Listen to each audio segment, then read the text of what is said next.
Chers amis, bonsoir. Donc, on continue à explorer les textes fondateurs de nos religions judéo-chrétiennes. Et ce soir, on va étudier, on va surtout discuter avec Saint Augustin au travers de Isabelle Baucher, que je vous présente là maintenant, qui arrive de Paris. Voilà. Et donc, qui est Isabelle Baucher? Alors, elle est philosophe, chercheuse, spécialisée dans les études patristiques. Elle est agrégée de philosophie. Elle a obtenu une thèse de 3e cycle qu'elle a eue avec une mention très bien, le désir de Dieu chez Saint-Augustin, donc c'était déjà prémonitoire.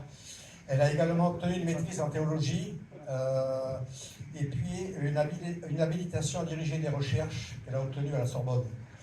Voilà. Elle a rejoint le laboratoire d'études sur le monothéisme au laboratoire du Centre national de recherche scientifique, CNRS. Elle a été vice-présidente de l'Institut des études augustiniennes. Elle est membre du comité scientifique de la bibliothèque augustinienne. Alors, Isabelle Baucher est surtout reconnue pour ses travaux sur Saint-Augustin. Un des ouvrages majeurs, Le firmament de l'écriture, c'est un de ses ouvrages, explore la manière dont Augustin conçoit la Bible comme un firmament, non pas simplement comme un texte parmi d'autres, mais comme un horizon structurant de lecture qui donne forme à l'existence humaine et à la pensée. Dans son étude, Augustin, dans la pensée de Paul Ricoeur, elle analyse la façon dont le philosophe moderne Paul Ricoeur réinterprète la pensée augustinienne, notamment sur des thèmes comme le mal, le temps, la mémoire et la subjectivité. Elle a aussi publié des éditions et des commentaires d'œuvres patristiques classiques, par exemple des commentaires des psaumes, des sermons et des œuvres d'Augustin, comme Contre-Faust manichéen, dans le cadre de la bibliothèque augustinienne. En tant qu'enseignante, elle a formé de nombreux étudiants en philosophie, théologie, exégète et études. Et ce soir, elle va nous former à nous. Place à Isabelle.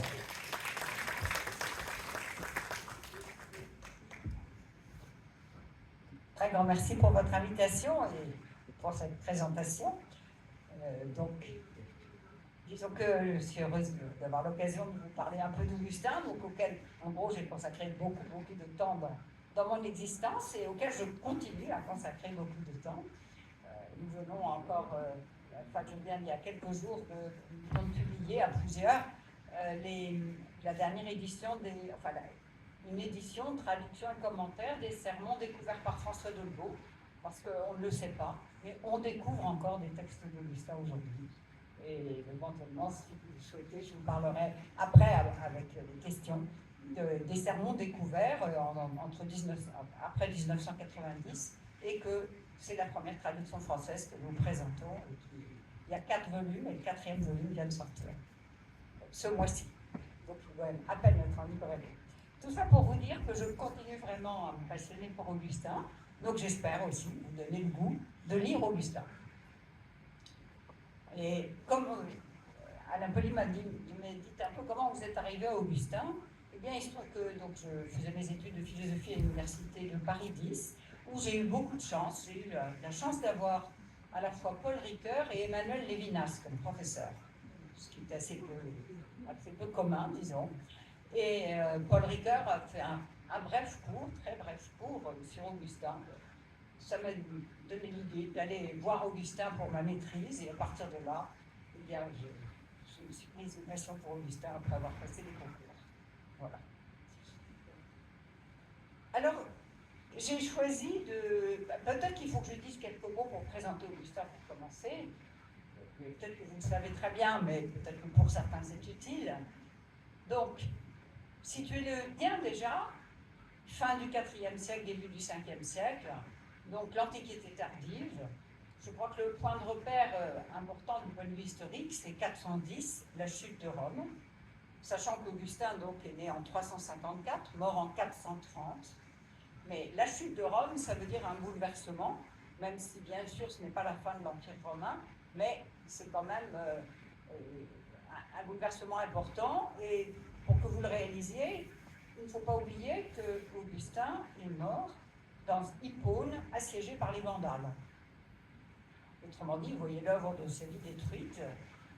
Et bon, par chance, ses disciples ont réussi à sauver sa bibliothèque, c'est-à-dire toutes ses œuvres, qui ont pu partir et aboutir en Italie, et donc qui ont survécu de cette façon. Sachant qu'elles étaient quand même déjà copiées avant ce moment-là, mais malgré tout, c'était extrêmement important que ces œuvres puissent nous arriver. Alors, ma perspective aujourd'hui, ce sera un peu dans la ligne, effectivement, du firmament de l'écriture, qui a été présenté à l'instant, mais de façon beaucoup plus simplifiée et sélective, de vous montrer comment l'écriture joue un rôle déterminant dans la pensée d'Augustin, et comment ça contribue à donner forme à toute sa pensée, aussi bien sur le sujet, sur l'identité de chacun, ou sur l'histoire, et comment il s'est nourri lui-même de l'écriture. Et je procéderai en 3 temps. Dans un premier temps, je voudrais essayer de voir comment Augustin conçoit l'écriture et comment il la lit. Et je voudrais appliquer cela en prenant, les commentaires d'écriture sont multiples chez Augustin, mais je voudrais choisir une œuvre plus précisément, le Contre-Faust, le manichéen. Je poserai tout à l'heure ce qu'est le manichéisme. Pourquoi? Mais parce qu'Augustin, il prend la défense de ce qu'il appelle l'Ancien Testament, et plus généralement du peuple juif, des rites juifs, de l'histoire juive, contre le manichéen, qui critique très rigoureusement tous ces textes, la loi, les prophètes et tout ça. Et je trouve intéressant de voir comment Augustin a pris la défense du peuple juif dans ce gros ouvrage en 33 livres. Donc je n'exposerai bien sûr que quelques éléments, quelques lignes directrices de cet ouvrage. Donc, premier temps, sur la lecture de l'écriture. Ensuite, un deuxième temps, je verrai comment Augustin a relu sa propre existence à la lumière de l'écriture. Et là, en donnant peut-être quelques clés pour lire une œuvre majeure d'Augustin que vous connaissez peut-être, les Confessions, qui a eu une portée considérable dans l'histoire de la littérature, de la philosophie et bien sûr dans la tradition spirituelle. Beaucoup de saints ont été convertis par la lecture des Confessions d'Augustin, mais pas seulement des saints, Pétrarque et beaucoup d'autres encore. Et puis, dans un troisième temps, j'évoquerai la manière dont il cherche à relire l'histoire à la lumière de l'écriture, et là, en prenant appui sur une œuvre majeure et considérable, en 22 livres, La Cité de Dieu, qui est monumentale, et qui, en même temps, nous donnera quelques clés. J'essaierai de vous donner quelques clés pour comprendre cette distinction des deux cités, leur articulation, leur développement dans l'histoire. Voilà donc mon programme. Donc, dans un premier temps, voyons un peu quelle importance Augustin donne à l'écriture et comment il la lit. Et donc, je commence par citer une phrase justement d'un sermon découvert par François Lelvaux, le sermon de Lelvaux 10. « Tenons l'écriture comme Dieu qui parle ».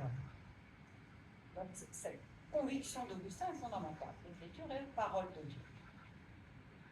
Mais voyons d'abord comment se présente l'écriture. Parce que nous sommes habitués à avoir des Bibles, un seul livre, parfois petit, nous avons tous les livres. Réalisez bien qu'Augustin n'a jamais vu une Bible comme cela de sa vie. Ce sont différents codices, enfin un codex plus un codex plus un. Bon, et donc, on le voit très bien dans des liturgies, demander le codex des Actes des Apôtres, et puis le codex d'Isaïe, et puis, etc. Donc, il a un autre rapport, bien sûr, que nous à l'écriture, de ce point de vue-là. Néanmoins, déjà à cette époque, on peut acheter les Écritures. Augustin dit, les Écritures sont en vente. Bon, ça ne veut pas dire que tout le monde achète les Écritures. Je pense que pour la plupart, les gens entendent l'Écriture quand on l'a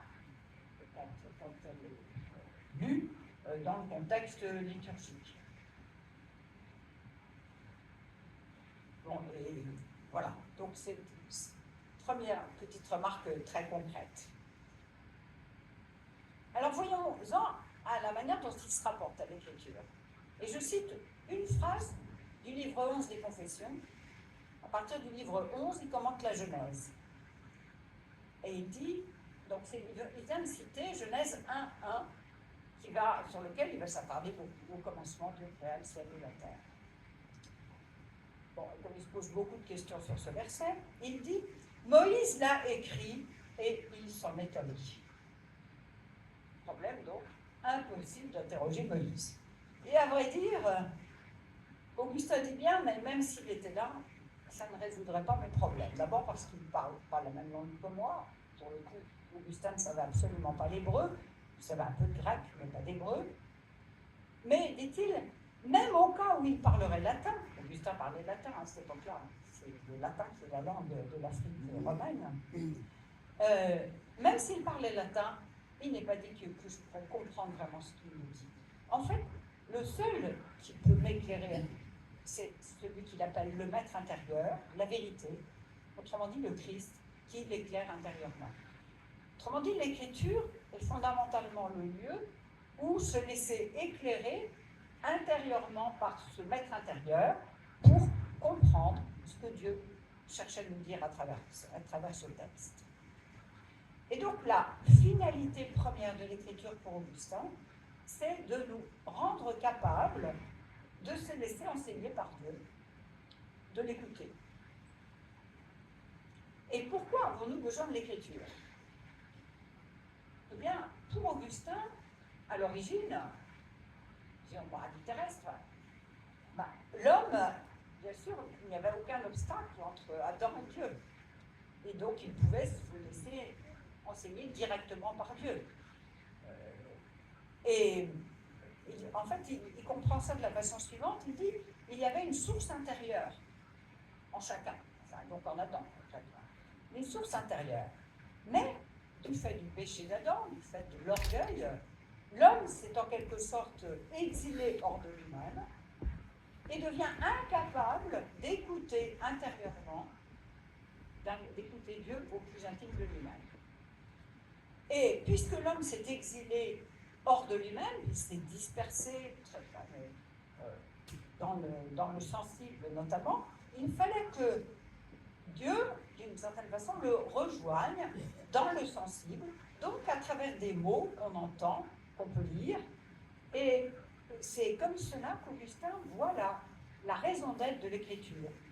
Puisqu'on ne pouvait plus se laisser enseigner intérieurement par Dieu, il fallait que l'enseignement nous vienne de l'extérieur, donc à travers l'écriture. Et alors, pour Augustin, cette écriture, il la conçoit comme un remède. C'est très intéressant au moment où il est nommé prêtre, enfin, il devient prêtre, comment, en fait, il demande à son évêque un temps sabbatique. Il lui dit il faut 6 mois pour étudier les remèdes de l'écriture. L'écriture, pour lui, est une forme de remède. Alors, en quel sens? Il faut bien voir que l'écriture, pour un homme de l'Antiquité tardive comme Augustin, c'est très déconcertant. Vraiment très déconcertant. D'abord, le style n'a rien à voir avec celui de Cicéron. Et puis, vous imaginez qu'à travers les traductions, en particulier les vieilles latines, les vieilles traductions latines, c'est pas la Vulgate encore, les vieilles traductions latines, en fait, très souvent, elles ne sont pas toujours très fiables, elles sont très diverses, et quelquefois, comme ils ne comprennent rien au texte, c'est strictement incompréhensible, soyons clairs. Donc il y a des textes avec lesquels Augustin se bat en disant ça doit avoir un sens, mais je ne sais pas trop lequel. Et il cherche à trouver des sens. Donc non seulement le style du texte n'est pas digne de comparer à Cicéron, mais en plus le texte est très obscur. Donc, si vous voulez se mettre à l'écoute de l'écriture, en fait, c'est une expérience d'humilité. Il s'agit vraiment de... ça suppose finalement un acte de foi, de se dire que... Oui, j'en ai encore, merci. Heureusement. Merci beaucoup. Disons que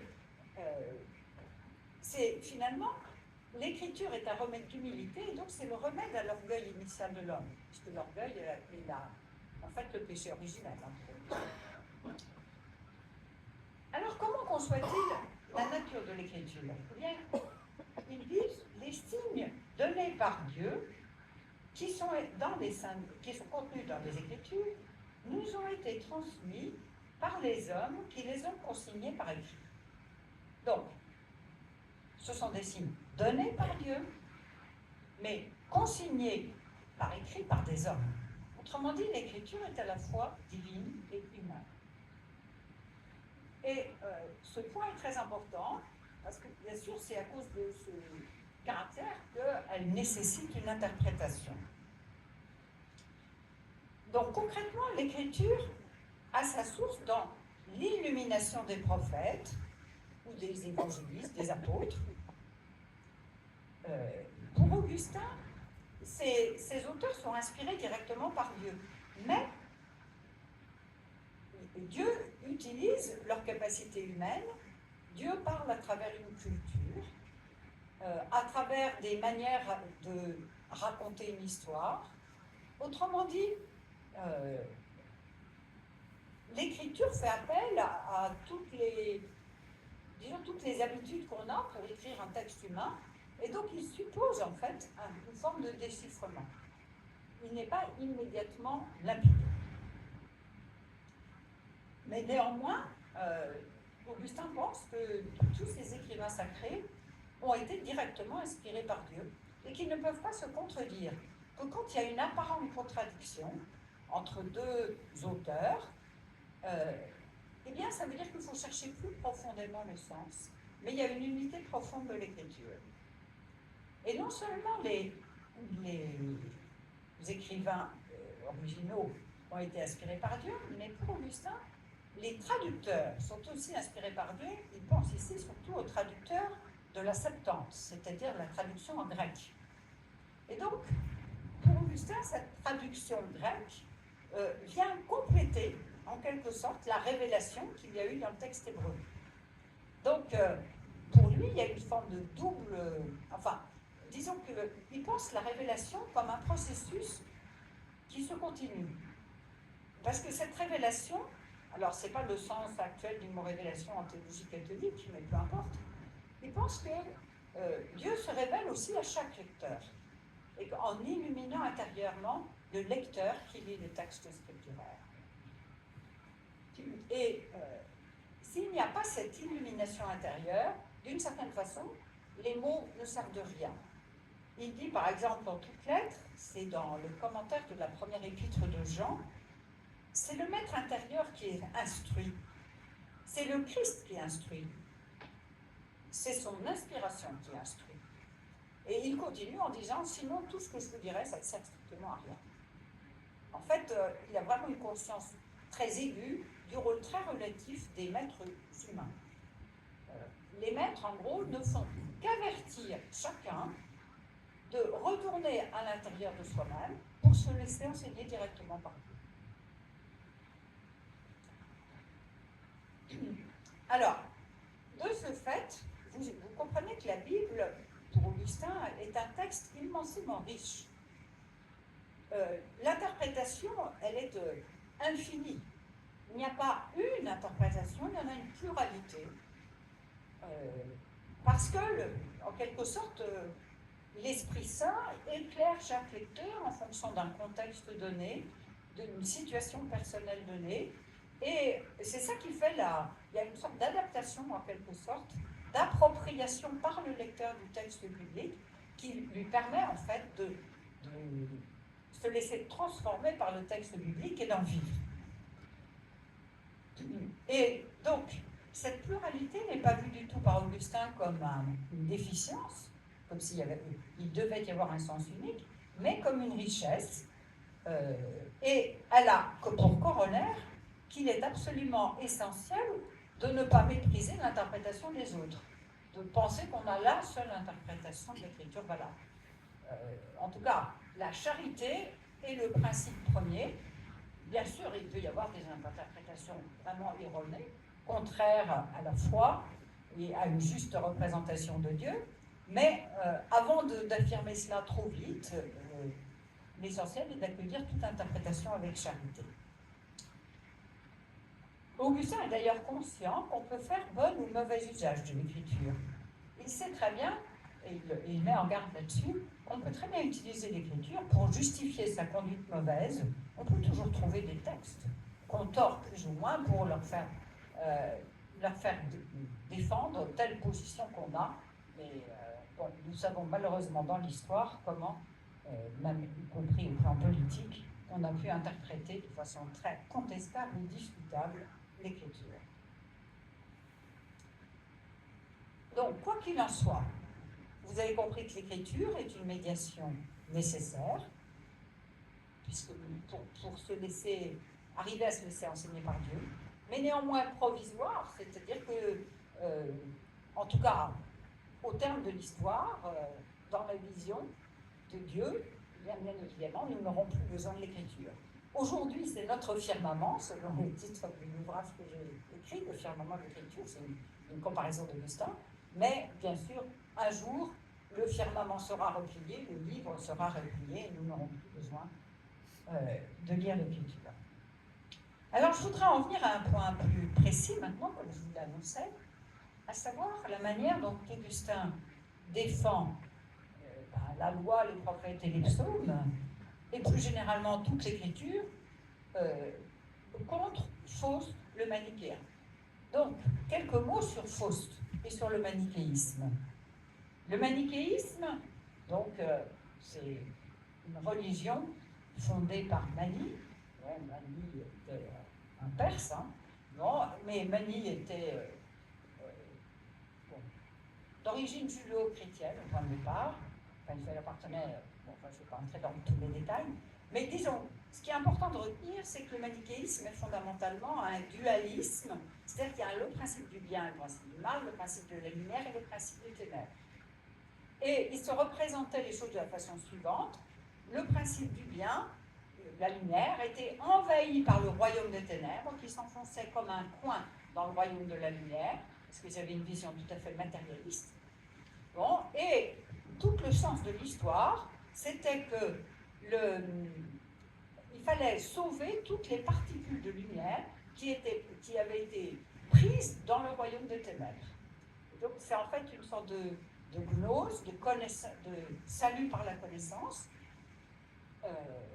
Mais, je dirais, par rapport à l'écriture, la position des manichéens. Bon, donc vous avez compris qu'en fait, les ténèbres, le royaume des ténèbres, en fait, c'est le royaume, c'est la matière, c'est la chair. Donc il y a un mépris très radical du corps. Il ne faut surtout pas enfanter.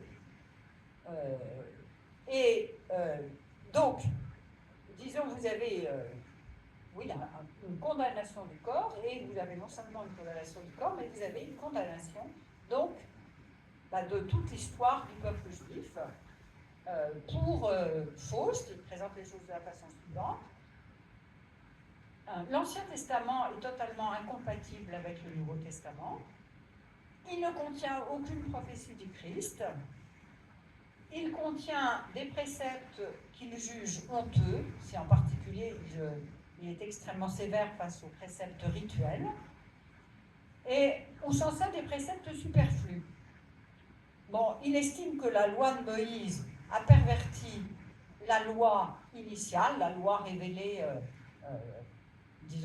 la loi révélée aux patriarches, et que les récits de l'Ancien Testament sont tout à fait immoraux et véhiculent une représentation de Dieu complètement contestable. Alors, il faut savoir qu'Augustin lui-même, je ne l'ai pas dit tout à l'heure, mais a été lui-même prisonnier de la secte manichéenne pendant 9 ans. Donc il en sait quelque chose. Il a été lui-même auditeur dans la secte, il n'a jamais fait partie des élus, sans doute parce qu'il avait une certaine forme de réserve, il a quand même assez vite eu quelques doutes. Mais il n'empêche que c'est bien les manichéens qui lui ont donné une telle lecture de la Bible qui pensaient que la Bible c'était vraiment inintéressant et c'était un livre à proscrire. Enfin, il y avait une vision extrêmement critique de la Bible. Donc il est revenu très loin, soyons clairs. Et donc, disons qu'il a fallu l'enseignement d'Ambroise, en particulier, l'Ambroise évêque de Milan, pour qu'il comprenne que peut-être l'Ancien Testament n'était pas interprété comme les manichéens l'interprétaient. C'est-à-dire que, parce que le manichéen avait l'air de dire, enfin disait, mais que le Dieu de l'Ancien Testament, puisque l'homme était à l'image de Dieu, donc Dieu c'était une représentation anthropomorphique, il pensait que c'était un Dieu cruel, il mettait en cause complètement donc cette représentation. Alors, ayant dépassé donc cette lecture très critique de l'Ancien Testament, donc c'est quand même une de ses premières, enfin une œuvre plutôt de la jeunesse d'Augustin. Donc dans le Contre Faust, Augustin va chercher à montrer qu'il y a une harmonie de l'Ancien et du Nouveau Testament. Le Christ accomplit, dit-il, la loi et les prophètes. Et pour lui, la grâce du Christ est cachée dans l'Ancien Testament, mais elle y est présente, et elle est révélée dans le Nouveau. Au fond, pour lui, Moïse, les prophètes ont connu le Christ, mais bien sûr de façon intérieure uniquement. Et ils ont eu foi dans le Christ, bien sûr, avant l'incarnation. Et il va donc jusqu'à écrire, c'est le livre 12 du Contre Faust, partout dans ses livres, partout dans ses écritures, quand je les parcours, le Christ a découvert ou caché, vient à ma rencontre et m'apporte son réconfort. Alors il faut bien comprendre ce qu'il veut dire quand il dit que l'Ancien Testament est la prophétie du Nouveau. Il ne veut pas dire seulement qu'on trouve dans la loi, les prophètes et les psaumes des paroles qui vont s'accomplir dans le Nouveau Testament et qui vont se réaliser. Mais il pense, et là je cite Augustin, que le peuple juif est lui-même, je cite, un peuple prophétique, une nation prophétique, un royaume prophétique. Donc un peuple prophétique, une nation prophétique, un royaume prophétique. Et pour faire comprendre ce sens qu'il donne à l'Ancien Testament, il prend une image, celle de la cithare. Dans une cithare, vous avez des cordes et puis vous avez le corps de l'instrument. Et bien sûr, les cordes résonnent et le corps de l'instrument est nécessaire pour faire tenir les cordes. Et bien, il dit, c'est pareil dans l'Ancien Testament. Il y a bien sûr des récits et des paroles qui prophétisent directement le Christ. Et puis, il y a tout le reste. Et bien, tout le reste est nécessaire pour relier ces récits, ces paroles. Et c'est comme le corps de la cithare. Et alors, pour faire comprendre comment le Nouveau Testament est l'accomplissement de l'Ancien, il utilise souvent Jean 1, 17, je cite, « La loi a été donnée par Moïse, elle est devenue grâce et vérité par Jésus-Christ. » Il est vrai qu'il n'a pas exactement la traduction que nous avons. Il ponctue différemment. Donc la loi a été donnée par Moïse, elle est devenue grâce et vérité par Jésus-Christ. Alors qu'est-ce qu'il veut dire par là? Il veut dire que la loi contient à la fois des préceptes moraux et des préceptes cultuels. Les préceptes moraux, donc le décalogue par exemple, eh bien pour les accomplir vraiment, il nous faut la grâce. La grâce parce que, en fait, la loi nous convainc, ça c'est Paul qui le dit évidemment, et je crois que vous avez une conférence sur Paul, la loi nous convainc de péché. Nous ne sommes pas capables d'accomplir la loi. Donc, le Christ nous apporte la grâce qui nous permet d'accomplir ces préceptes de l'Ancien Testament. Quant aux préceptes cultuels, donc qu'il s'agisse de la circoncision, du sabbat, etc., eh bien, pour Augustin, ce sont des figures et le Christ va en dévoiler le sens de ces figures. Et donc, c'est dans ce sens-là que la vérité, que le Christ vérité éclaire le sens de ces figures. Alors, une fois que j'ai montré l'unité des deux testaments, je voudrais montrer comment il défend plus spécifiquement l'Ancien Testament.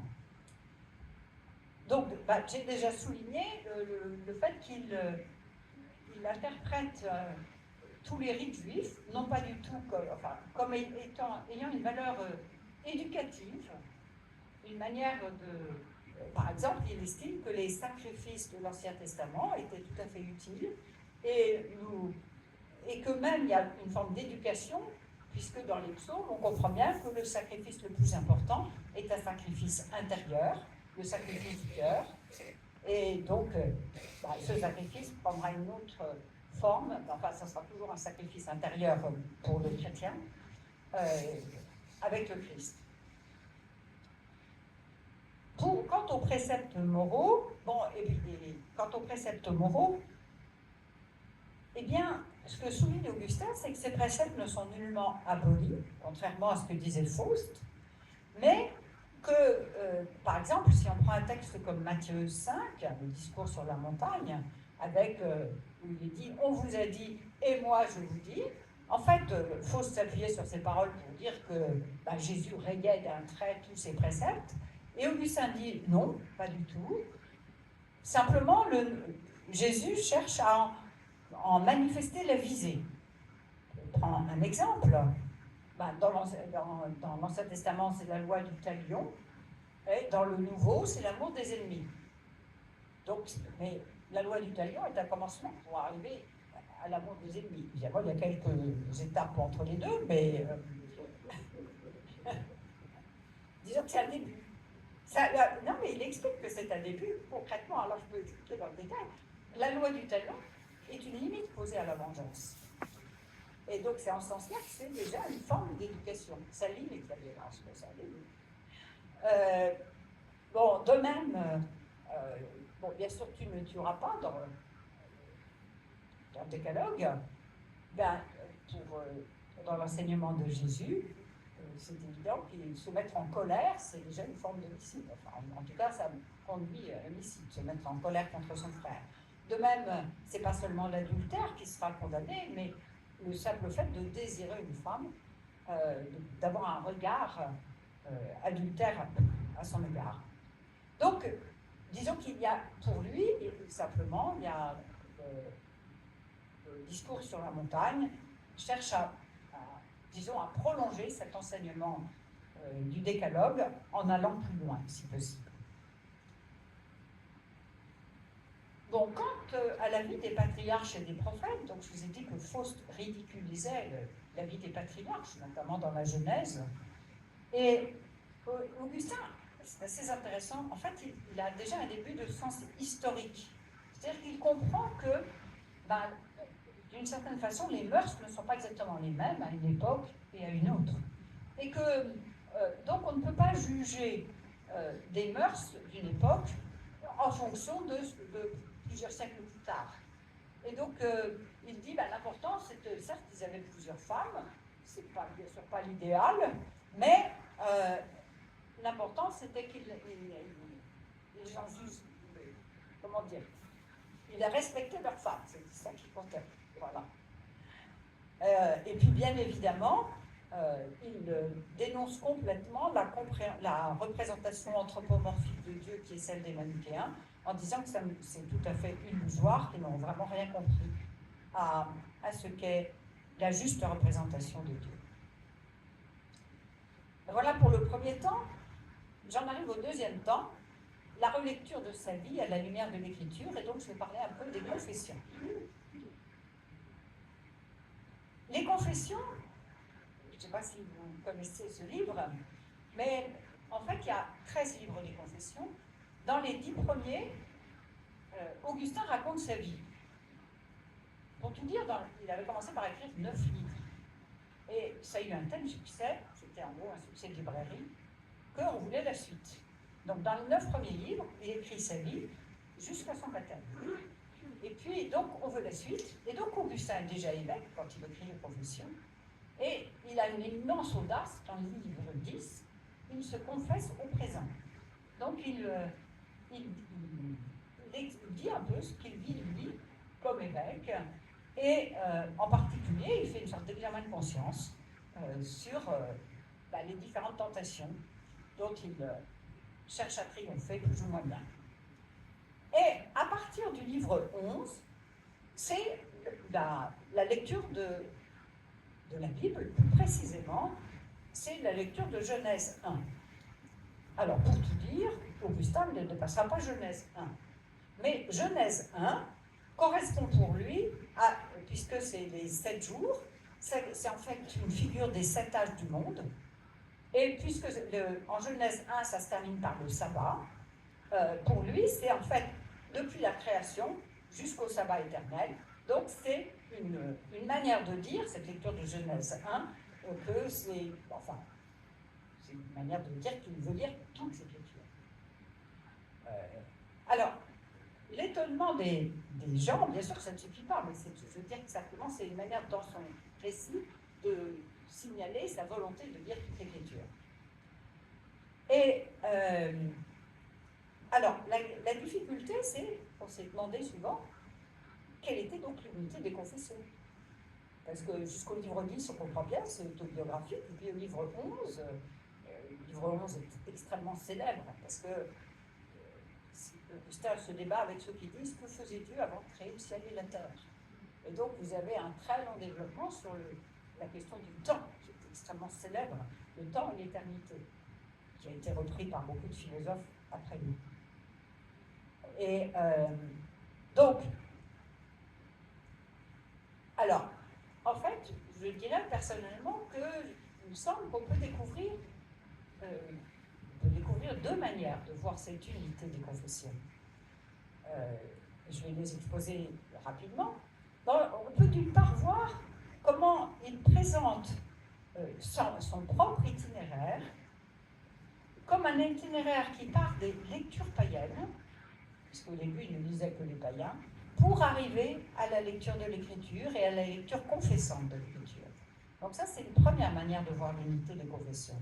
Et il y a une deuxième manière de voir l'unité des confessions, c'est de comprendre qu'en fait, il relie son expérience à la lumière de l'écriture pour en déchiffrer le sens. Donc j'expose l'un puis l'autre.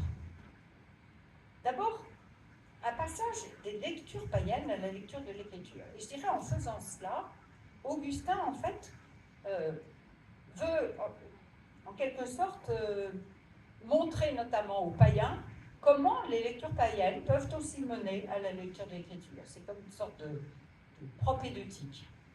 Bon, il faut bien voir qu'Augustin accorde beaucoup de valeur à la lecture des auteurs païens de son temps, et en particulier, il montre comment Cicéron d'une part et les platoniciens d'autre part l'ont en fait ramené vers Dieu.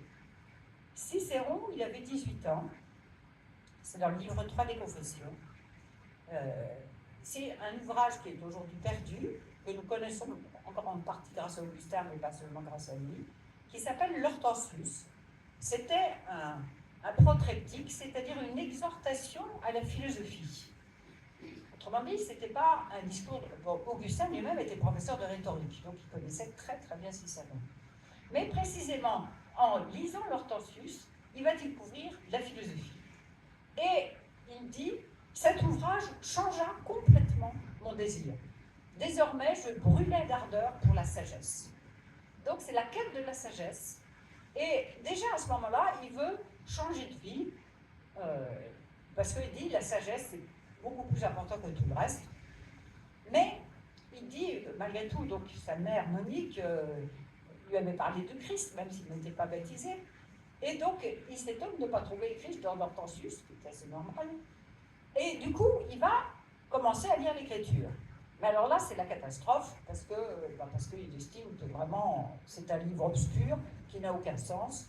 Et donc, c'est comme ça qu'il tombe chez les manichéens, et qu'il enfonce pendant 9 ans. Donc, un premier auteur important, c'est Cicéron. Un deuxième auteur important, enfin, une série d'auteurs, ce sont les platoniciens. Là, c'est donc Augustin commence à se libérer du manichéisme en écoutant Ambroise, mais vous savez peut-être que Ambroise de Milan était lui-même très familier de Plotin notamment, et donc des auteurs néoplatoniciens. Et donc, du coup, Augustin va se mettre à lire lui-même ces auteurs, Plotin d'une part, et surtout probablement Porphyre, qui est un disciple de Plotin, et qui a édité les œuvres de Plotin. Et en réalité, grâce au livre des platoniciens, il va sortir du matérialisme des manichéens. Parce que les manichéens avaient une représentation matérielle de Dieu. Je vous l'ai dit tout à l'heure, pour la représentation de la lumière et des ténèbres. Bon, et ils ne connaissaient d'autres réalités que la matière.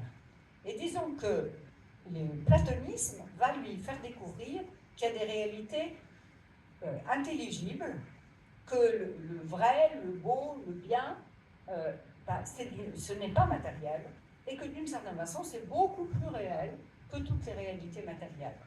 Et pour tout dire, il va faire, vous savez qu'il y a des textes même mystiques chez Plotin en particulier, et il va faire une véritable expérience de Dieu après cette lecture des platoniciens. C'est une expérience qu'il fait à Milan et qu'il décrit dans le livre 7 des Confessions. Une expérience quand même très forte, puisqu'il dit, après cette expérience, j'aurais plus facilement douté de mon expérience que de l'existence de Dieu. Donc, il a vraiment le sentiment d'une expérience qui bouleverse sa vie. Mais il voit bien que cette expérience est fugitive et qu'il ne peut pas rester dans cette contemplation qu'il a entreaperçue. Et c'est comme cela que, là encore, après les platoniciens, comme après Cicéron, il se dit, allons voir l'écriture. Et cette fois-ci, heureusement, comme il y avait eu l'enseignement d'Ambroise, en fait, l'écriture concrètement qu'il va voir, c'est Paul, les épîtres de Paul, et en fait, il va être converti par la lecture des épîtres de Paul, très particulièrement par la lecture de l'épître aux Romains.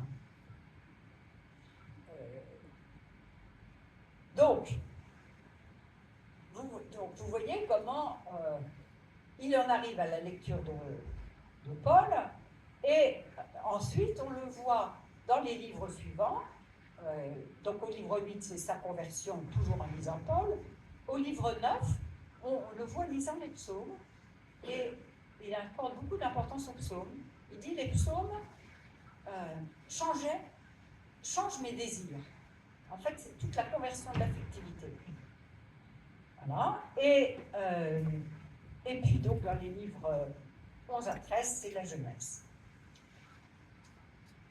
Alors, donc je vous ai montré comment on va de l'un à la lecture de l'écriture, et ensuite je voudrais montrer comment la lecture de l'écriture va avoir un effet sur l'interprétation de sa propre existence. En fait, il souligne très fortement dans le livre 13 des Confessions que l'écriture n'est pas comparable du tout aux autres livres. Il dit qu'il n'y a pas d'autres livres capables d'abattre l'orgueil. Les autres livres n'ont pas cet effet. Et donc, pour lui, l'écriture, ce que provoque l'écriture, c'est précisément la confession. Qu'est-ce que c'est que la confession ? Bien, c'est cette mise en présence de Dieu. Il y a un refrain un peu dans les confessions où il dit in conspectuo, sous ton regard, se mettre sous le regard de Dieu. Et sous le regard de Dieu, eh bien, on en vient à confesser son péché, à confesser tous les bienfaits de Dieu, c'est la confession de louange, et à confesser sa foi en Dieu. Le mot confession a ce triple sens. Confession des péchés, confession de louange, confession de foi. Et évidemment, à partir de là, il va en quelque sorte s'identifier à un certain nombre de figures bibliques et comprendre son existence à la lumière de ces figures bibliques. Je vais en prendre quelques exemples. Dans le livre 2 des Confessions, il raconte le vol des poires. En fait, il avait 16 ans.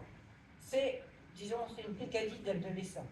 Mais tout d'un coup, ça prend des proportions invraisemblables dans le livre 2 des Confessions, parce que Augustin dit, mais qu'est-ce que j'ai donc voulu en volant ces poires ? Il explique, je ne voulais même pas les manger, on n'en a pas mangé une seule, j'ai fait ça avec des copains, mais on n'en a pas mangé une seule, en plus elles étaient très mauvaises, donc on les achetait.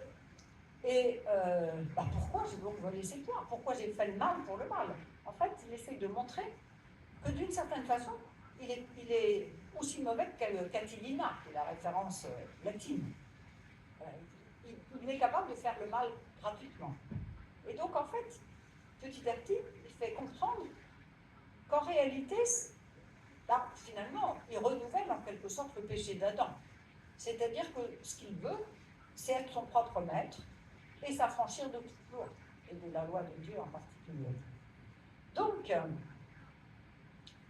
d'une certaine façon, il se découvre comme étant lui-même Adam, étant capable du péché d'Adam. Et dans le récit, il dit bien, si j'avais été seul, je ne l'aurais pas fait. Et donc, il fait apparaître à partir de là la solidarité dans le péché. On pêche toujours en entraînant quelqu'un d'autre dans son péché. Et comment, finalement, il y a malheureusement une forme d'entraînement dans le mal. Je donne un autre exemple. Il s'identifie aussi, donc à plusieurs reprises dans les confessions, à l'enfant prodigue. Parce qu'il montre comment tous les malheurs qui lui adviennent, donc bien sûr c'est une scène du Nouveau Testament, une parabole du Nouveau Testament, mais donc il montre comment la misère, petit à petit, l'a conduit à se retourner vers Dieu. Dans le livre 7 des Confessions, donc je vous dis qu'il a fait une sorte d'expérience de Dieu très forte. Et là, d'une certaine façon, il cite Exode 3,14, autrement dit le nom de Dieu, bon, pour dire qu'en gros, pour lui, c'est comme une révélation analogue à celle qui a été faite à Moïse. Enfin, en tout cas, c'est comme ça qu'il la présente. Je dirais dans les livres 7 et 8, bien sûr, c'est aux paroles de Paul qu'il va s'identifier. Et en particulier, il y a une parole qui est assez importante pour lui, c'est Romains 7, 25. Là aussi, il ne ponctue pas le texte de la même façon que nous aujourd'hui. Je cite le texte comme il le situe. « Qui me délivrera de ce corps de mort, de ce corps qui me voue à la mort, si vous préférez ?» Donc là, c'est une question. Réponse, la grâce de Dieu par Jésus-Christ notre Seigneur. Et donc, dans ce texte, il voit vraiment que la grâce est ce qui libère. Et en fait, quand il va raconter sa conversion au livre 8, son récit est en fait à tout un sens théologique qui est bien mis en valeur à travers un certain nombre d'événements. Il montre comment la parole de Dieu est ce qui convertit. Il y a toute une série de récits de conversion qui s'emboîtent les uns dans les autres. Je n'en retiens que quelques-uns, mais il y a des soldats qui étaient à Trèves et qui, en tombant sur l'écriture, se convertissent. Et plus exactement, ils tombent sur le récit de la vie d'Antoine, qui s'est converti en entendant la parole, l'évangile de Matthieu, va, vends tout ce que tu as, et puis viens, suis-moi. Et donc, c'est converti à Trèves, se sont convertis de la même façon. Et du coup, en fait, ce que va montrer Augustin, c'est qu'il y a un moment donné, il va prendre le texte des épîtres de Paul qu'il avait sur sa table, et il y a un verset qui, peut-être vous a jamais attiré plus particulièrement, moi non plus d'ailleurs, Romains 13, 14, c'est-à-dire non plus de ripaille ni de coucherie, mais revêtez-vous du Seigneur Jésus-Christ. Et en fait, évidemment, ça touche très juste, puisque Augustin ne pouvait pas, l'obstacle à sa conversion, c'était son attachement à la femme. Enfin, au plaisir sexuel, disons clairement, puisqu'en fait, sa première femme, il l'avait renvoyée et il en avait voulu une autre. Donc, cette phrase, en quelque sorte, est une sorte d'électrochoc pour lui, et il dit, une fois que j'ai lu cette phrase, une lumière de sécurité envahit mon cœur, et je n'ai pas voulu lire davantage, et en fait, c'est sa conversion. Donc, il est converti par la parole entendue, la parole de Paul. Et il fait donc à ce moment-là l'expérience d'être vraiment libéré de chaînes dont il n'arrivait plus à se libérer. Et bon, je ne vais peut-être pas continuer ma lecture, mais parce que le temps passe. Donc je voudrais... Mais enfin, Donc j'espère vous avoir fait comprendre comment, finalement, c'est Paul Ricoeur qui dit qui explique comment on se comprend soi-même devant un texte et comment, du coup, notre identité profonde est constituée par le texte que nous lisons. Évidemment, ça vaut a fortiori quand il s'agit de la parole de Dieu, parce que cette parole peut avoir un effet vraiment transformateur, et c'est ce qu'Augustin cherche à montrer, et je dirais c'est aussi ce qu'il va chercher à faire vivre à ses auditeurs. Je voudrais en arriver au troisième et dernier temps, l'interprétation de l'histoire à la lumière de l'écriture. Donc, quelques mots pour vous introduire à la cité de Dieu. Le contexte est le suivant. C'est la chute de Rome en 410. Et il faut bien comprendre que la chute de Rome, ça a été un traumatisme. Pour quelqu'un comme Saint Jérôme, c'est vraiment la fin du monde. Il le dit en toutes lettres. Dans une seule ville, le monde est détruit. C'est en quelque sorte la fin du monde. Et alors Augustin, de façon assez étonnante, relativise beaucoup l'événement. Il dit Rome n'est pas l'essentiel. Les Romains, c'est le plus important. Or, les Romains n'ont pas été. Beaucoup de Romains ont pu être sauvés. Bon, bref, le contexte, c'est la chute de Rome. Et dans ce contexte, vous savez peut-être que dans l'Antiquité, toute cité a un fondement religieux.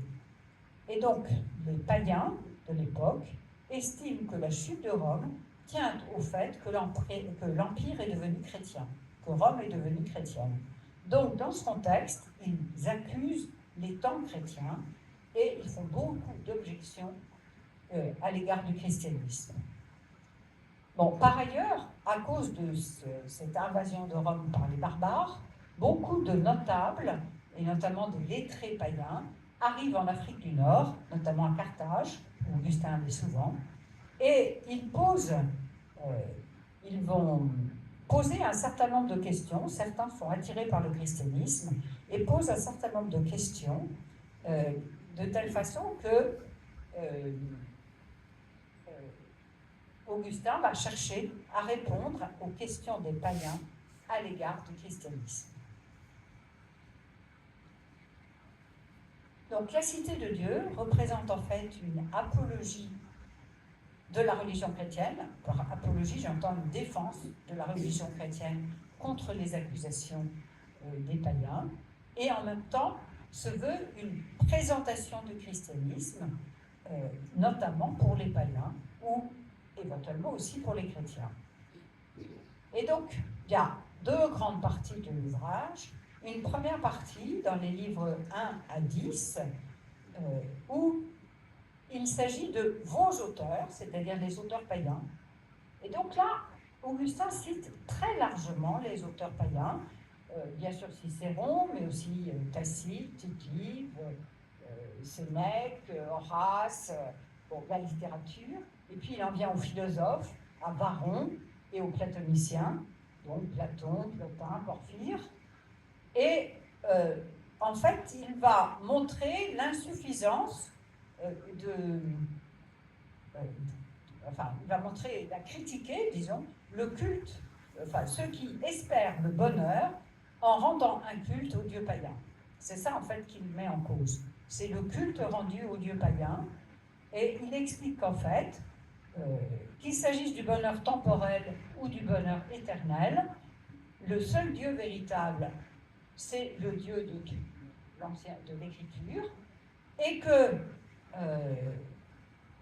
disons que c'est lui qui est le maître de l'Empire romain, et si les Romains ont eu un tel empire, c'est parce que Dieu l'a bien voulu, et que, donc Dieu conduit l'histoire, et que, en plus, finalement, vouloir uniquement un bonheur temporel, c'est vouloir voir très court, en fait, je dirais. Ce qui importe, c'est de vouloir le bonheur éternel. Donc, dans cette première partie, il cherche à montrer que, en fait, il le montre d'ailleurs de façon assez précise, que certains païens ont pu s'approcher de Dieu, et ça vaut très particulièrement des platoniciens, qui ont déjà eu une juste représentation de Dieu. Il va jusqu'à dire que les platoniciens ont eu un pressentiment de la Trinité. En tout cas, ils ont compris que Dieu était à la fois le principe de l'être, celui qui nous donne l'existence, le principe de la connaissance, autrement dit de toute vérité, et le principe de l'agir, c'est-à-dire celui qui est la norme en matière morale, le bien. Et donc ils ont déjà eu une vision très haute de Dieu. Mais ce qui leur a manqué, donc ils ont aperçu, dit-il, la patrie. Ce qui leur a manqué, dit-il, c'est la voie, c'est-à-dire de savoir comment aller à Dieu.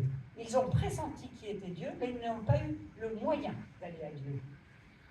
Et donc à la fin du livre 10, qui est vraiment la charnière de la Cité de Dieu, Augustin entre en dialogue avec Porphyre, et il cite d'ailleurs un ouvrage que nous connaissons à travers grâce à Augustin et aussi grâce à Eusèbe de Césarée, qui s'intitule « Sur le retour de l'âme ».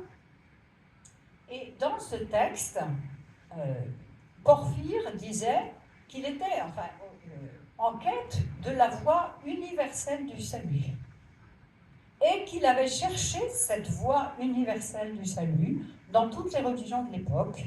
Il cite aussi bien les religions à mystère, les religions égyptiennes, les religions indiennes, il parle des brahmanes, bien sûr les oracles chaldéiques, bref, toutes les religions.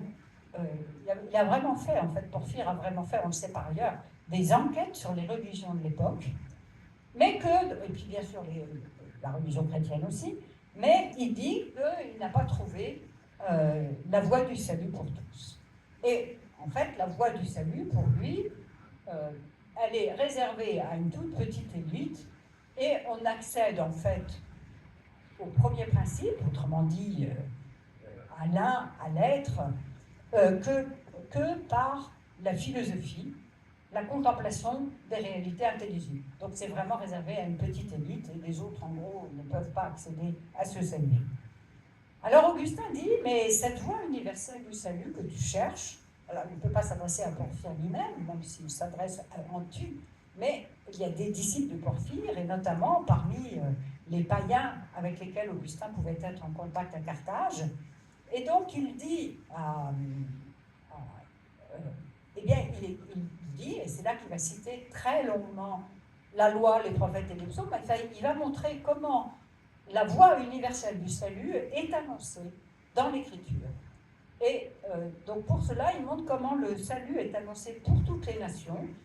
Il cherche des citations, bon, bien sûr avec Abraham, donc il commence pour toutes les nations, avec les psaumes, avec les prophètes, et comment le salut est promis à tous. Et bien évidemment, ensuite il montre comment, en faisant appel au Nouveau Testament, comment pour lui, le Christ est cette voie universelle du salut. Alors, une fois qu'il est arrivé là, il arrive à la seconde partie de son ouvrage, et la seconde partie de son ouvrage, cette fois-ci, il lit réellement toute l'écriture de la Genèse jusqu'à l'Apocalypse, c'est-à-dire qu'il va commencer, il y a malgré tout, donc en tout 22 livres de la Cité de Dieu, et les livres font facilement 600 pages chacun, donc il y a de quoi faire. Donc il cite extrêmement largement toute l'écriture. Donc il commence par Abraham, enfin même non, le tout début bien sûr, donc la création, Abraham, enfin il prend toute l'histoire en passant par bien sûr, alors de façon assez étonnante, il s'arrête très peu à Moïse. En revanche, il s'arrête beaucoup à la royauté, donc à David, avec les psaumes, bien sûr, qu'il cite très largement, aux prophètes, qu'il cite aussi très largement, et puis ensuite, donc là, en gros, du livre 11 à 18, en fait, c'est uniquement, donc, depuis la Genèse jusqu'au prophète, au dernier prophète, et au livre 18, à la fin du livre 18, il arrive à l'Évangile, donc au Nouveau Testament. Et à partir du livre 19, il va examiner ce qu'il appelle bon, les fins des deux cités. Et donc c'est là qu'il va se mettre à lire, tout à fait, donc dans le livre 20 en particulier, l'Apocalypse, mais qu'il met en vis-à-vis avec des prophéties d'Isaïe notamment. Alors, ce grand parcours de l'écriture est pour lui l'occasion de développer l'origine, le développement et la fin des deux cités. Donc, il oppose les deux cités, à partir de les deux cités, Babylone et Jérusalem, qui sont des figures de ces deux cités. Et donc, alors, l'origine des deux cités, c'est au point de départ, si vous voulez, il pense que les deux cités, c'est d'abord des cités angéliques, et que donc il y a les anges qui ont adhéré à Dieu, et ce sont ceux qui se sont détournés de Dieu. Donc il développe ça dans le livre 11 notamment, 11-12.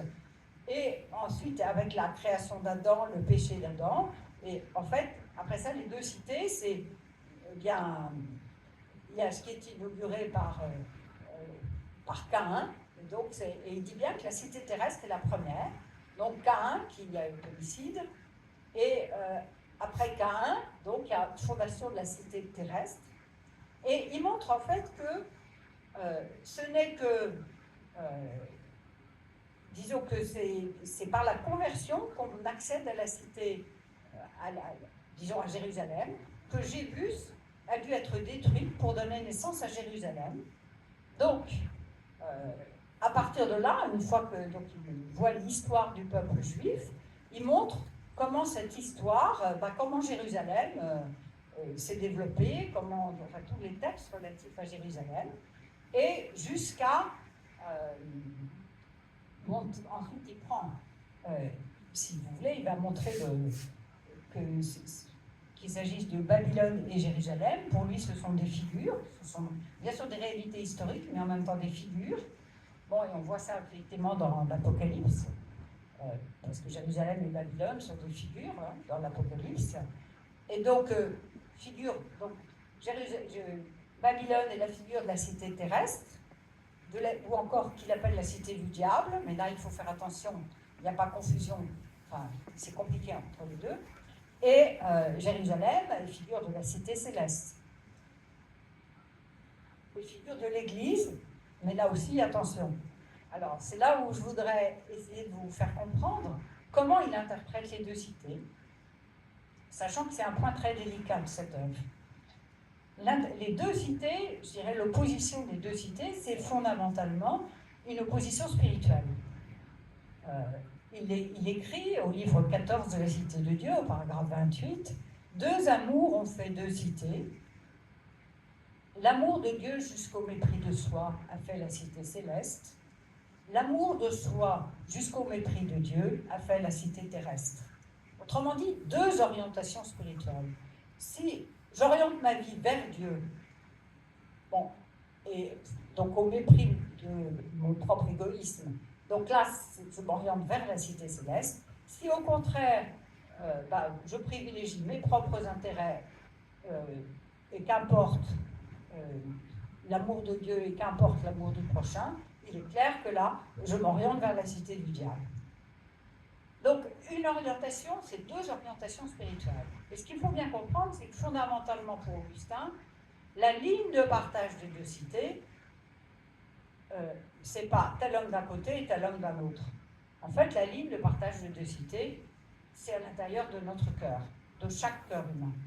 C'est-à-dire que, pour Augustin, le sens de l'existence, c'est de passer d'une cité à l'autre, de Babylone à Jérusalem. C'est-à-dire de la cité où je ne cherche que mes propres intérêts, à la cité où j'aime Dieu et mon prochain.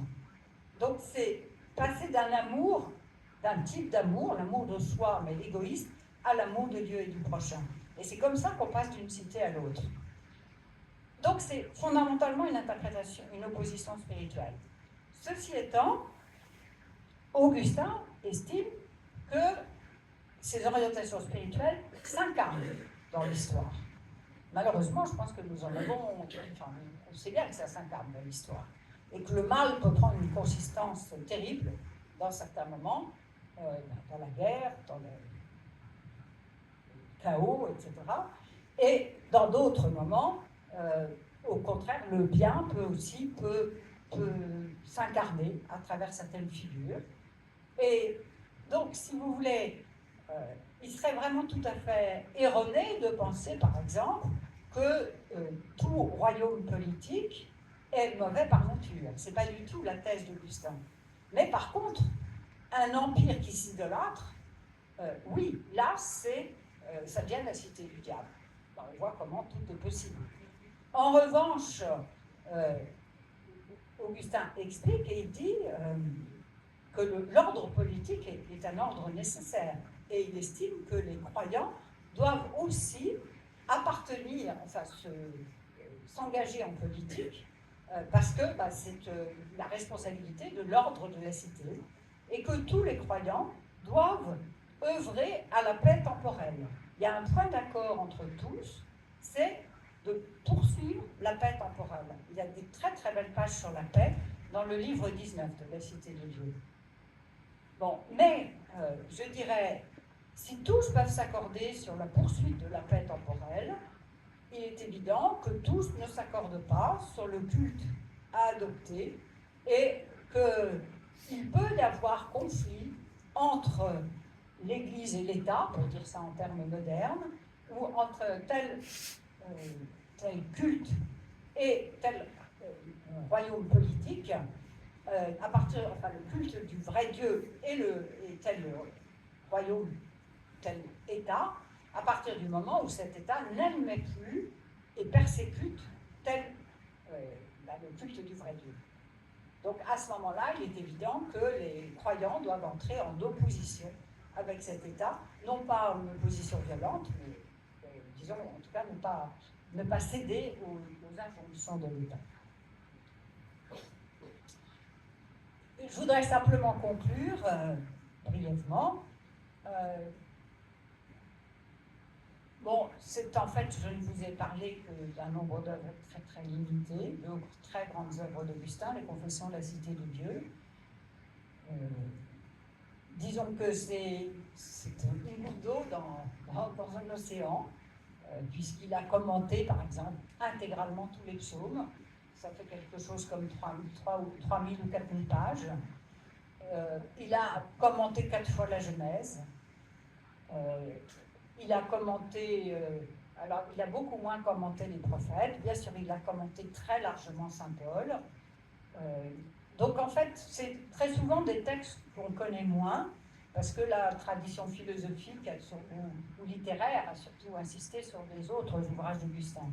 Mais l'œuvre d'Augustin, l'œuvre de lecture de l'Écriture est considérable, et la prédication d'Augustin est quelque chose d'essentiel. Prédication qui dit l'Écriture, elle est faite pour être entendue par chacun, adaptée, et que chacun puisse se l'approprier, se laisser convertir par elle. Voilà, donc je pense que de ce point de vue-là, Augustin a aussi converti certaines représentations, je n'ai pas eu le temps de le développer comme j'aurais pu le faire, mais même concernant la représentation du corps, on voit par exemple qu'il montre comment toute la Bible il comprend très bien le sens du mot chair dans l'Écriture, et que ça désigne l'homme tout entier, et il explique que le mépris du corps est tout à fait contraire à l'Écriture. C'était un exemple parmi beaucoup d'autres. Donc il a transformé de même, concernant les passions, il y avait chez les philosophes de l'époque une critique très vigoureuse des passions. Des passions, j'entends l'amour, la tristesse, la joie, ce que nous appelons aujourd'hui les émotions. Et Augustin montre que les passions ne sont pas du tout méprisées par l'Écriture, et que donc il revalorise l'affectivité. Donc il y a des transformations en quelque sorte, même par exemple la vision de l'homme, qui sont très importantes. De même pour la vision du temps, eh bien, dans son commentaire de la Genèse, puisqu'il réfléchit sur l'éternité et le temps, et en particulier dans le livre 11 et le livre 12 de la Cité de Dieu, il montre comment l'Écriture nous oblige à penser un temps qui a un commencement et une fin, et donc une représentation linéaire du temps. Et il s'oppose directement à la conception cyclique, qui était la conception la plus répandue dans l'Antiquité, conception cyclique qui allait aussi avec toute l'idée du cycle des réincarnations. Donc vous voyez, par cette manière de lire l'écriture, il a modifié lui-même ses propres conceptions. N'oubliez pas qu'il est parti du manichéisme, passé par le platonisme et qu'il arrive au christianisme. Mais il a eu, je dirais, il y a une audace intellectuelle considérable de se laisser transformer ces catégories conceptuelles par l'écriture. Et je dirais, de ce fait, il me semble qu'il a eu un impact considérable sur l'Occident chrétien. Voilà.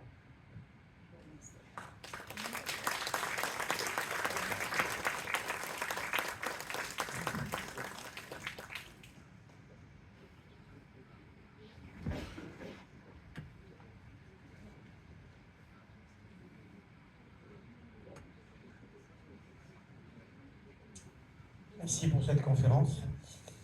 Si vous avez des questions.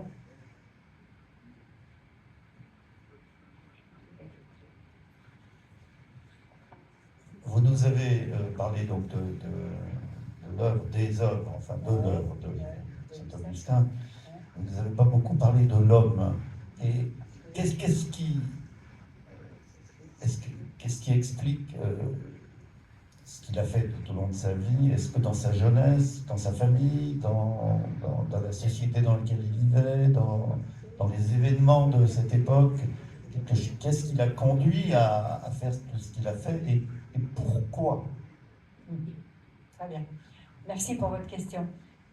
Effectivement, je n'ai pas parlé de la vie d'Augustin, j'en dis quelques mots.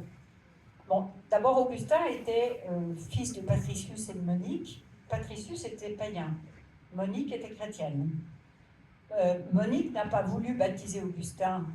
En fait, il faut savoir qu'à l'époque, elle avait peur pour son fils. Et elle pensait qu'il risquait de mener une vie pas très... disons que pas tout à fait respectable. Et que du coup, à l'époque... disons, elle préférait qu'il soit baptisé plus tard, pour le cas où il ferait des bêtises, disons les choses clairement. Le résultat, c'est que Augustin, en fait, a fait des études K1, parce que son père est mort très vite et surtout n'avait pas d'argent. Mais comme c'était sûrement un enfant très brillant, bon, d'abord, il a fait des études, il est né, il a fait des études à Mador, et puis ensuite, comme il était brillant, il a eu un ami, Romanianus, qui avait beaucoup d'argent et qui a subventionné, je dirais, ses études. Donc il est parti à Carthage, où il est devenu professeur de rhétorique, un professeur très brillant, tant et si bien qu'il a voulu poursuivre sa carrière, et à l'insu de sa mère, il est parti à Rome, et de là à Milan, où il a même été jusqu'à prononcer un panégyrique de l'empereur. Donc, en fait, une carrière, bon, c'était un homme puissant intellectuellement, qui du coup a bien connu la culture de son temps, enfin à travers des manuels, et disons que, mais qui était fondamentalement en quête de vérité. C'est ça qui me semble la chose qui est la plus frappante. Parce que quand il tombe dans le manichéisme, en fait, ce qui va le dissuader d'adhérer plus profondément au manichéisme, c'est les erreurs scientifiques qu'il va constater. C'est-à-dire qu'il va s'apercevoir qu'en discutant avec des amis compétents en astronomie ou des amis compétents en médecine, que les thèses des manichéens ne sont pas conformes aux thèses scientifiques de son temps.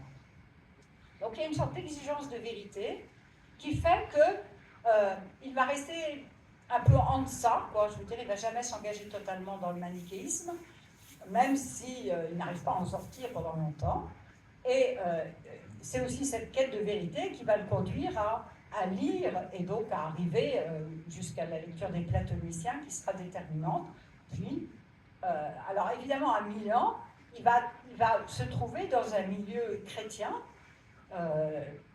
Ambroise était un bon orateur et Augustin a d'abord été séduit par la parole d'Ambroise. Il faut bien savoir que la même chose est ensuite arrivée en Afrique. Quand Augustin parlait, les païens entraient pour l'écouter, parce que c'était un très bon orateur. Donc, et peu à peu, donc, il a compris que les critiques des manichéens ne tenaient pas la route. Et donc c'est comme ça que peu à peu, il en est venu à se rapprocher de la foi chrétienne et à être baptisé par Ambroise à Milan, donc en 387. Donc si vous comprenez bien, en fait il se convertit en 386 à 32 ans, il est baptisé en 387, et puis à ce moment-là les choses vont se précipiter, donc sa conversion, en fait, pour lui, c'est une conversion à ce qu'il appelle la vie parfaite, c'est-à-dire, en fait, il fonde un monastère, il rentre en Afrique, il fonde un monastère, et puis, il se trouve que pour aller retrouver quelqu'un qui serait peut-être un futur moine, il passe à Hippone. Hippone, c'est aujourd'hui Annaba. Il passe à Hippone, et à Hippone, l'évêque Valérios, c'était un grec qui parlait fort mal latin, et évidemment à l'époque, on ne devient pas prêtre du tout comme aujourd'hui, c'est-à-dire là, à ce moment-là, les fidèles disent Augustin prêtre, Augustin prêtre, Augustin prêtre, tant et si bien que, bien sûr, on ne va pas devenir prêtre séance tenante, mais en gros, Valérios te dit, ça c'est une opportunité, et il n'y a pas de séminaire, ça n'existe pas. Il n'y a aucune formation pour les prêtres, strictement aucune. Et c'est comme ça que je vous ai dit tout à l'heure qu'Augustin dit « Ah, il me faut 6 mois pour lire les Écritures. » Donc il s'arrête 6 mois, il lit les Écritures. Et ce qu'il faut savoir, c'est qu'à partir de là, il va lui-même écrire un manuel qui s'appelle la Doctrine chrétienne, qui donne des règles d'interprétation de l'Écriture et des règles pour la prédication. Parce que pour essayer de former en quelque sorte les prêtres, parce qu'en fait les prêtres à l'époque étaient incapables de prêcher. Et par contre lui, effectivement, en fait il s'est formé un peu par lui-même, mais n'empêche que du coup il est devenu capable, si vous voulez, ses confrères évêques, ensuite, parce que, donc vous imaginez, il est prêtre en 391, ça va très vite, évêque en 395 ou 396, il y a une petite, ça va quand même extrêmement vite. Et puis, en fait, il devient, en gros, c'est pas lui le primat de l'évêque de l'Afrique du Nord, qui est très chrétienne à cette époque-là, mais en fait, il est l'autorité de l'Afrique du Nord, et c'est lui qui écrit au pape, qui va faire des... Il sera même invité au Concile d'Éphèse en 431, mais le problème, c'est qu'il va mourir en 430, donc avant. Mais donc, c'est pour dire qu'il va très vite devenir une autorité, et surtout, les autres évêques vont lui dire, écoute, surtout, écris tes sermons, et pour que les autres puissent prêcher. Parce qu'en gros, ensuite, c'est pour ça que ces sermons ont été tellement recopiés, c'est parce que, comme les prêtres n'avaient aucune formation, il dit qu'ils lisent les sermons. Et donc, c'est comme ça que ça a été prêché, répété, et voilà. Et du coup, tant et si bien que, et on a fait la même chose ensuite pendant tout le Moyen-Âge, en coupant très souvent les sermons, parce qu'on gardait que les passages qui étaient intéressants à l'époque.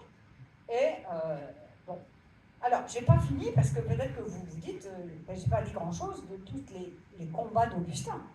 Parce qu'il s'est trouvé face à beaucoup de difficultés. Il y avait un premier schisme de l'Église, qui était le donatisme. Le donatisme, c'était du nom de Donat, mais il faut savoir qu'à l'époque des persécutions, un certain nombre de prêtres ou d'évêques ont été des traditores, c'est-à-dire qu'ils ont préféré livrer les Écritures, notamment aux païens, ou enfin, en fait, renier leur foi. Et puis quelquefois, après ça, ils sont revenus, ils sont convertis. Mais en tout cas, les donatistes estimaient que tous ceux qui avaient reçu des sacrements, donc qui avaient été ordonnés par des prêtres traditores, enfin des évêques traditores plutôt, des évêques prêtres, eh bien, ce qu'ils avaient reçu comme ordination n'était pas valide. Le résultat, c'est que les donatistes, eux, estimaient être l'église des purs, et que finalement, l'église des purs, elle se limitait à l'Afrique. Mais les donatistes étaient extrêmement puissants, et il faut bien comprendre que ça a créé une véritable enfin des problèmes politiques même, parce que donc il y avait autant d'évêques donatistes que d'évêques catholiques, enfin il y en avait une quantité considérable, et il y avait une véritable rivalité, et il y avait en plus Augustin lui-même a échappé à un attentat. Il y avait ceux qu'on appelle des circoncellions, des gens qui en profitaient pour s'attaquer, et donc Augustin lui-même, en allant d'Hippone à Carthage, heureusement que son guide s'est trompé de chemin, sinon il tombait dans un attentat, c'est en 404. Et il raconte en fait ça dans le... donc on a des échos dans des sermons de 404. Il l'a su après coup. Donc, un premier combat d'Augustin, disons que là, pour le coup, en raison des désordres politiques que ça a créé, il a dû faire appel au pouvoir impérial, et donc il y a eu une conférence contradictoire avec les donatistes en 411 à Carthage, et Augustin lui-même avait recueilli des archives de toute l'histoire du donatisme, et en tout cas, sous l'égide, enfin on a des actes de la conférence de Carthage qui sont publiés aujourd'hui dans Sources chrétiennes, et en fait, en gros, au bout, le commissaire impérial, Marcellinus, en a conclu que c'était les catholiques qui étaient la véritable église et non pas les donatistes. Et donc à ce moment-là, il y a eu un édit d'unité. Ça ne veut pas dire que tous les donatistes sont devenus catholiques, mais disons, ils n'ont plus la même importance. Le deuxième combat d'Augustin, et ça suit exactement, c'est qu'en 411, à cause justement de la chute de Rome, donc Pélage arrive en Afrique avec son disciple Célestus, et là il y a une autre hérésie qui apparaît, qui est le pélagianisme, et cette hérésie, c'est plus une hérésie concernant l'Église, c'est une hérésie concernant la grâce, c'est-à-dire que, disons, pour Pélage, en fait, on n'a pas vraiment besoin de la grâce. En tout cas, il exclut totalement que la grâce puisse agir à l'intime de l'homme. Il est bien d'accord qu'on a besoin de la loi, qu'on a besoin de l'évangile, mais on a besoin d'un enseignement extérieur. Il refuse absolument qu'il y ait une action intérieure de Dieu à l'intime de l'homme pour la transformation de l'homme. Alors, ce combat contre les pélagiens a été un combat très long et très compliqué, parce qu'en fait, il y a plusieurs générations. Donc, pendant tout un temps, Augustin a espéré, il n'a pas nommé Pélage, et il espérait, parce que c'était un moine, au départ il avait une véritable estime pour Pélage, il a espéré le ramener à une juste conception, et quand il a réalisé qu'en fait c'était pas le cas du tout, et que même les pélagiens, en fait le pélagianisme se diffusait aussi en Orient, il y a même eu des incendies à Bethléem, enfin Jérôme a été pris aussi dans cette affaire, et à ce moment-là, après le concile de Diospolis, à ce moment-là, il a vraiment nommé les pélagiens et écrit plusieurs traités contre les pélagiens. Mais après Pélage, il y a eu un disciple de Pélage qui est Julien d'Épiane, qui était encore beaucoup plus terrible au sens où, alors lui, il est prêt à toutes les invectives. Pélage, c'est très poli et très policé par rapport à Julien d'Épiane. Et donc, c'est Augustin a écrit toute une série de traités contre Julien d'Épiane. Et tout à fait à la fin de sa vie, il y a ce qu'on appelle abusivement le semi-pélagianisme, c'est-à-dire les moines d'Adrumète et de Marseille, qui avaient du mal à suivre complètement Augustin dans sa doctrine de la grâce, mais qui en fait l'avaient compris de travers. Donc Augustin leur a écrit pour essayer de leur faire comprendre la juste conception de la grâce qu'il développait. Bon, tout à fait à la fin de sa vie aussi, il a dû combattre contre les Ariens, parce que, alors aussi un peu avant, mais de façon beaucoup plus importante à la fin, parce qu'en fait les barbares qui arrivaient, les Vandales, étaient des Ariens. Donc il est entré en contact avec des évêques ariens, et il a cherché, là aussi, à combattre l'arianisme sous sa forme latine tardive. Donc en en fait, évidemment, les multiples combats d'Augustin font qu'il a contribué à définir un certain nombre de points théologiques importants, qu'il s'agisse de la doctrine de l'Église, qu'il s'agisse de la doctrine de la grâce. Et ce qu'il faut saisir aussi peut-être, que je dirais d'un mot, c'est que toute sa réflexion, en particulier son débat avec les platoniciens, enfin, il a eu aussi une intense réflexion sur, du point de vue christologique, et il a certaines de ses formules qui annoncent tout à fait ce qui sera dit au Concile d'Éphèse et de Chalcédoine. Autrement dit, il a déjà l'idée de l'unité des deux natures dans l'unique personne de Christ. Autrement dit, il a contribué, je dirais, à l'élaboration de la doctrine de l'Église, de la doctrine chrétienne. Et c'est en ce sens-là qu'il a eu un impact considérable d'un point de vue théologique.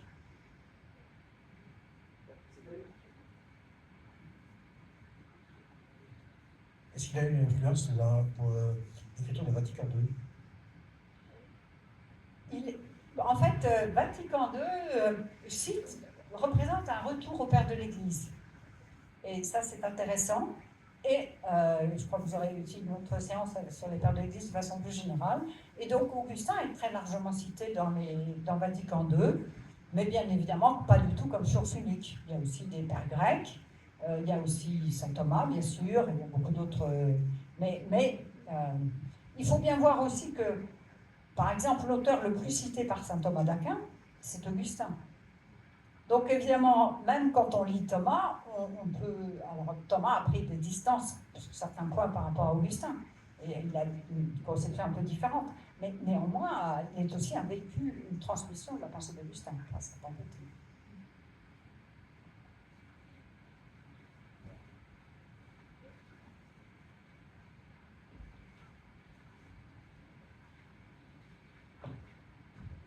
Bonjour. Bonjour. On remarque l'absence complète de femmes dans cette histoire de plusieurs siècles. Mais complète. Le seul moment où on parle de femmes, c'est lorsqu'on parle de péché. Alors, pas tout à fait quand même. Oui. Allez-y. Et est-ce que ce rejet de la femme, ce qu'on vient de parler, est-ce qu'on peut le rapprocher de l'islam d'aujourd'hui? Alors, il faut que je nuance mon propos, sans doute. Disons que ce que je voudrais simplement souligner, c'est que Augustin a une très grande estime pour sa mère, pour Monique. Et tant et si bien qu'il estime, il estime qu'en fait, même sans avoir fait d'études, elle avait un sens de la foi plus grand que n'importe qui d'autre. Bon, et ce que je voudrais aussi ajouter, c'est que, certes, l'époque n'est pas très féministe, mais ce n'est pas du tout uniquement Augustin. Tout le monde est comme ça. Mais je voudrais quand même dire qu'Augustin, sur certains points, a cherché à ébranler, disons, certaines représentations de la femme. Un premier exemple que je voudrais donner est ce qu'il affirme à propos de la femme, image de Dieu.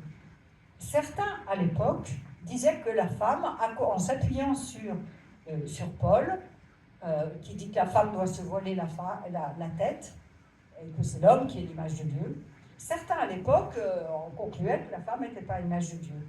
Et Augustin explique que la femme est l'image de Dieu à l'égal de l'homme. Donc là, en réalité, il allait vraiment contre une lecture très largement répandue. Il ne suit pas du tout ce que dit par exemple un auteur qui s'appelle Lambrogester. Donc là, sur un point comme ça, c'est très clair. De même, un autre point pour vous montrer qu'il a réagi, quand on lit la manière dont Jérôme commente les apparitions du Christ ressuscité, en fait, il n'a que mépris pour les femmes. Alors que Marie-Madeleine, la première femme, il n'y a que mépris pour les femmes, il estime que non, vraiment. Alors que Augustin va jusqu'à dire que les femmes sont les premières à avoir annoncé le Christ. Donc, je ne dis pas qu'il a tout révolutionné, Mais en tout cas, il est beaucoup plus nuancé que d'autres à la même époque. Et je ne dirais pas qu'il y ait des propos injurieux. Il n'y a jamais de propos critiques à l'égard de la femme comme telle. Et je voudrais simplement citer un exemple. C'est une chercheuse suédoise, je crois qu'elle est suédoise ou norvégienne peut-être, Elisabeth Boresen, qui en fait avait commencé, elle voulait faire une thèse sur l'antiféminisme d'Augustin.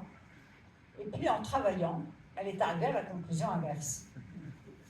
Et en comparant, parce qu'il faut aussi ne pas être anachronique, on ne peut pas demander à Augustin notre conception de la femme aujourd'hui, c'est pas pareil. Mais en fait, en travaillant, elle s'est aperçue que ce n'était pas vrai. Donc son livre s'appelle Subordination et équivalence.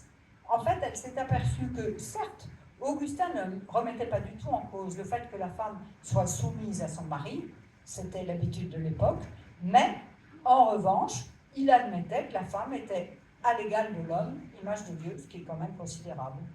Et vous voyez, dans le même ordre d'idées, ce que je voudrais souligner, c'est que par rapport à l'esclavage, Augustin a le même type de réaction.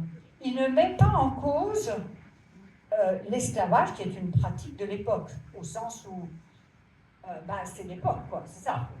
Mais en revanche, il dit en toutes lettres que l'esclave est une conséquence du péché et que l'esclavage n'est pas conforme à la nature telle que Dieu l'a voulu. Il explique ça au livre 19 de la Cité de Dieu, paragraphe 17. Donc, il dit que l'esclavage est contre nature. Quand vous pensez qu'Aristote dit que l'esclavage est de nature, vous voyez quand même le chemin parcouru.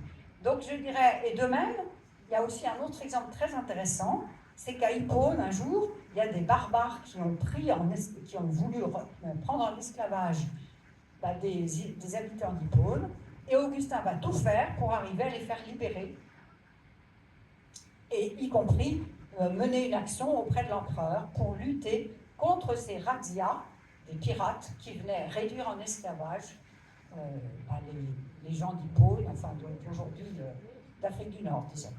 Voilà. Donc c'est plus au niveau de la pensée qu'Augustin agit, mais malgré tout, il fait bouger des cadres. Son rapport avec le judaïsme, est-ce qu'il n'est pas lié aussi aux origines de sa mère? Sa mère n'était pas d'origine juive? À ma connaissance, non. Mais je peux me tromper, mais à ma connaissance, non. Franchement, je ne l'ai jamais lu. Mais en revanche, le judaïsme était largement pratiqué en Afrique à l'époque d'Augustin. Bon, et donc il a développé aussi un certain nombre de... Bon, il n'y a pas eu vraiment de dialogue avec les Juifs de l'époque, mais disons qu'il interprète un certain nombre de psaumes, en tout cas, en ayant tout à fait conscience que c'est l'histoire du peuple juif qui est là, et en montrant, par exemple, il y a un très beau commentaire du psaume 72, je dirais, en voyant aussi, je dirais que le commentaire du psaume 72 qu'il voit, c'est l'itinéraire du psalmiste, alors c'est 72 ou 73, 73 en hébreu, 72 en 70, voyant l'itinéraire du psalmiste qui finalement en vient à s'attacher à Dieu seul, quoi, et que tout le reste est secondaire par rapport à Dieu seul. Donc il voit la grandeur de cette figure. Bon. Oui. Oui. Oui. Alors, en fait, il y a le double niveau de lecture, au sens littéral. D'abord, c'est la Jérusalem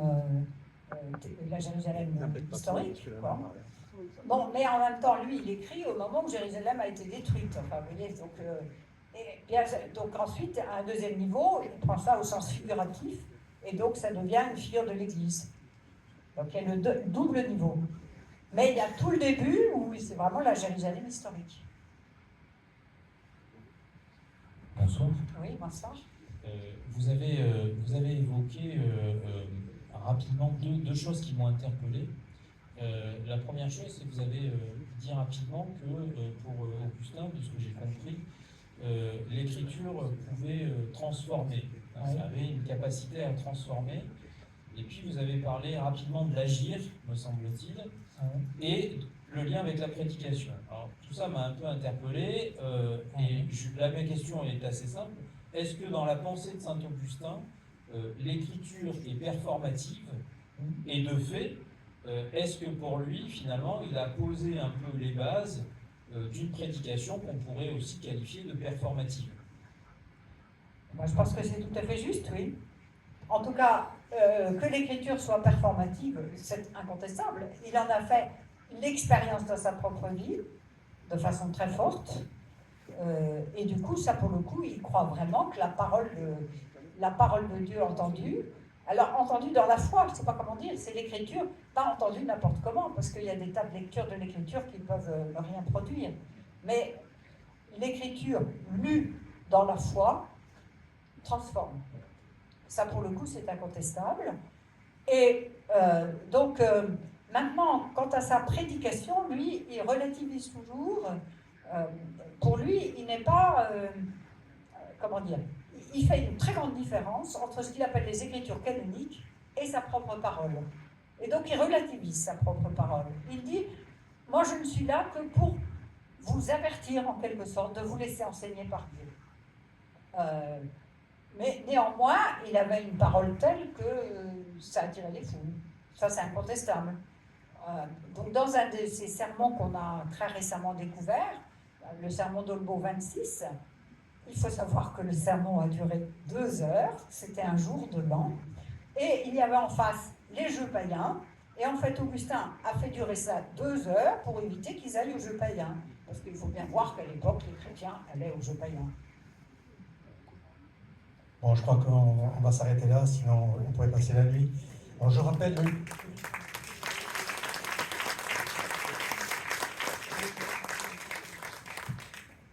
le livre de Isabelle Baucher, Le firmament de l'écriture ou l'herméneutique augustinienne. C'est disponible sur Internet, vous pouvez le trouver. C'est édité par Brepols sur Internet. Voilà. Bon, et puis donc nous nous retrouvons l'année prochaine, le 20 janvier, avec Isabelle Caneri qui nous parlera des Pères de l'Église.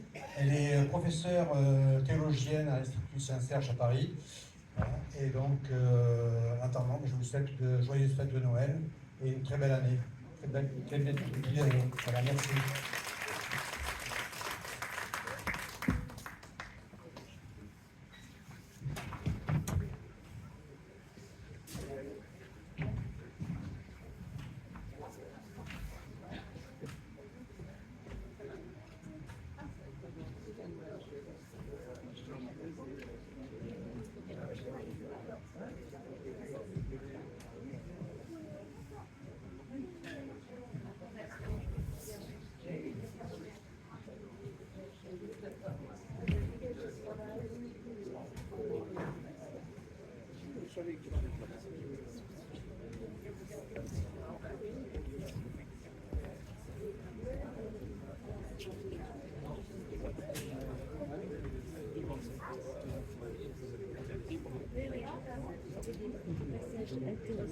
Oui, il y avait un peu des débats.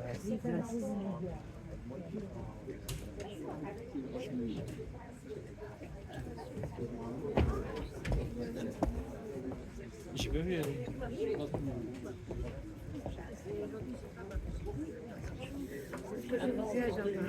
On te tenait, il fallait rien faire. Maintenant, il faut marcher. Il y a que ça. Oh, souvent. Enfin, cette année, pas trop, parce que j'ai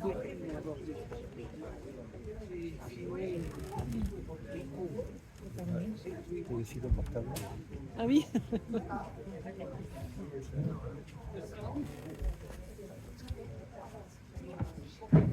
Quelqu'un qui a oublié son truc. Un portable. Non? Ah oui, tiens, ça.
C'est durable, bien sûr, dans la